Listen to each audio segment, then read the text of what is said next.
Jesus was both man and God. These two men fought fiercely over this one question: was the Savior human, or was he divine? For the sake of his Roman Empire, Constantine needed to solve this bitter dispute once and for all. And thus, 300 years after the Romans executed Jesus, Constantine summoned all the Christian bishops in order to unify the church. The meeting was to take place in his summer palace in the seaside resort of Nicaea in what is today modern Turkey.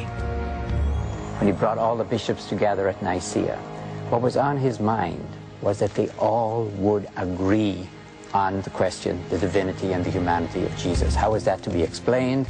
And the important thing for him was one explanation. So there was a huge pressure on them to agree on something. They had to walk out in agreement. The agreement these bishops would hammer out eventually became known as the Nicene Creed. It declared that Jesus was both man and God. Athanasius, the bishop from Alexandria, had won the day. I believe in one God, Father Almighty, maker of heaven. All of these concepts are in the creed, but they're biblical concepts. So the point then is, let's put together a work, a volume, a book, a codex. Let us now decide what will go into it, into the canon, that can be acceptable to the entire church. Not one piece here, one piece there, to the entire church. One man who was present at the Council of Nicaea was Eusebius, bishop of Caesarea in Palestine. Eusebius was fascinated by Christian antiquities, and he had immersed himself in the manuscripts housed in two nearby Christian libraries, one in Caesarea, another in Jerusalem. The same year the Council of Nicaea met, Eusebius published his church history. In it was a list of 18 books he believed should make up a Christian canon. And what was interesting about that is that he mentions 3 different types of books that people were reading. There were the accepted ones, such as the 4 Gospels, the Acts of the Apostles, Paul's letters. These were all accepted. Next in order, the extant former Epistle of John, and likewise the Epistle of Peter, must be recognized. After these must be put, if it really seems right, the Apocalypse of John, concerning which we shall give the different opinions at the proper time. Eusebius was only too aware that many of his contemporaries thought John's Apocalypse bordered on the heretical, that its violent imagery seemed at war with the Savior's message of peace. Then a mighty angel took up a stone like a great millstone, and threw it into the sea, saying, With such violence Babylon, the great city, will be thrown down, and will be found no more. Do you really want to have a book like that in the canon, with all the fire and brimstone and the hatred and the anger and the animosity that is found there? Do you really want all that damnation in the Bible?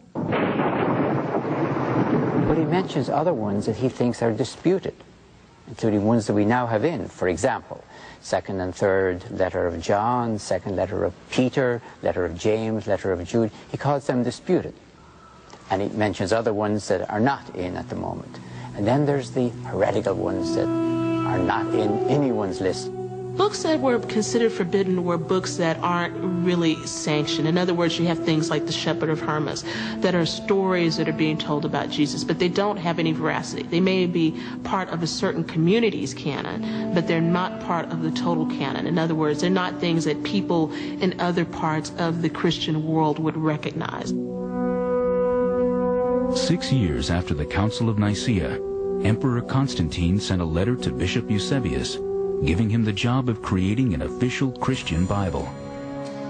I have thought it expedient to instruct your prudence to order 50 copies of the sacred scriptures to be written on prepared parchment in a legible manner and in a convenient portable form by professional transcribers thoroughly practiced in their art.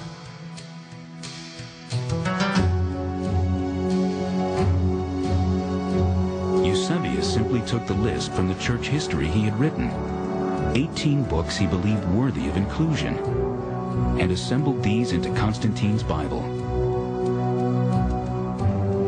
In stark contrast to Marcion's version of a Christian Bible, this volume combined the Hebrew Scriptures with a set of Christian manuscripts, an Old and a New Testament.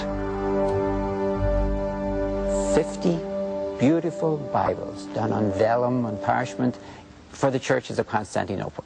There's no indication that Constantine saw a problem with disputed books or different canons or different lists. That's not there at all.